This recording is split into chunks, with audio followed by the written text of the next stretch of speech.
नमस्कार दोस्तों, आप सभी का मेरे YouTube चैनल पर हार्दिक स्वागत है।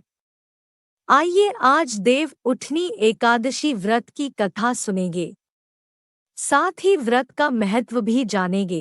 कार्तिक माह में आने वाली देवउठनी एकादशी मोक्ष प्रदान करने वाली होती है। इस दिन पूजा के साथ ये काम जरूर करिए। कहते हैं, इससे अश्वमेध यज्ञ के बराबर फल की प्राप्ति होती है। देवउठनी एकादशी 23 नवंबर 2023 गुरुवार को है। इस दिन 5 माह बाद देव योग निद्रा से जागेंगे और फिर समस्त मांगलिक कार्य शुरू हो जाएंगे। हिंदू धर्म में इसे देवोत्थान एकादशी के नाम से भी जाना जाता है। कार्तिक माह के शुक्ल पक्ष में आने वाली देवोठनी एकादशी मां लक्ष्मी और श्रीहरि विष्णु को प्रसन्न करने के लिए सबसे अच्छा माना जाता है। इसके प्रभाव से बड़ा पाप भी क्षण भर में ही नष्ट हो जाता है। श्री कृष्ण ने कहा, देवोठनी एकादशी की रात्रि जागरण कर पूजा करने से साधक की आने वाली 10 पीढ़ियां विष्णु लोक में स्थान प्राप्त करती है, पितृ नरक से मुक्ति मिलती है। देवउठनी एकादशी का व्रत कथा के बिना अधूरा माना जाता है। देवउठनी एकादशी व्रत कथा धर्म ग्रंथों में स्वयं श्री कृष्ण ने इसका महत्व बताया है। इनके अनुसार एक राज्य में एकादशी के दिन प्रजा से लेकर पशु तक कोई भी अन्न नहीं ग्रहण करता था।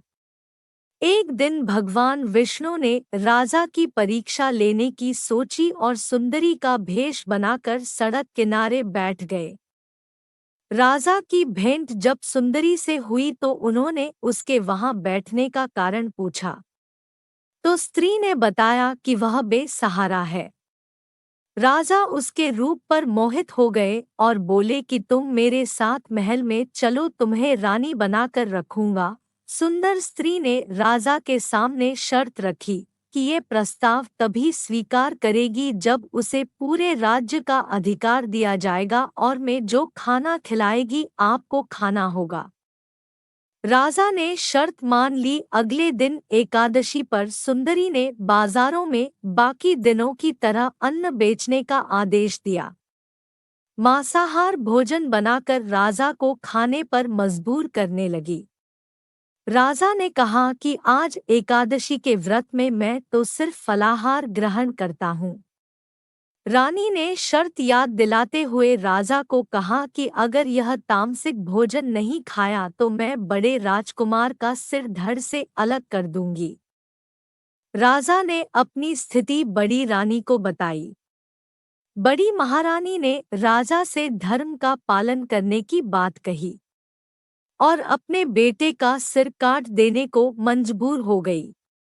राजा हताश थे और सुंदरी की बात न मानने पर राजकुमार का सिर देने को तैयार हो गए। सुंदरी के रूप में श्रीहरि राजा के धर्म के प्रति समर्पण को देखकर अति प्रसन्न हुए और अपने असली रूप में आकर राजा को दर्शन दिए। विष्णु जी ने राजा को बताया कि तुम परीक्षा में पास हुए, कहो क्या वरदान चाहिए। राजा ने इस जीवन के लिए प्रभु का धन्यवाद किया। कहा कि अब मेरा उद्धार कीजिए। राजा की प्रार्थना श्रीहरि ने स्वीकार की और उसको मृत्यु के बाद बैंकुट प्रदान किया। आप सभी को यह कथा कैसी लगी कमेंट में जरूर बताएं। साथ ही मेरे चैनल को सब्सक्राइब करना ना भूलें। धन्यवाद।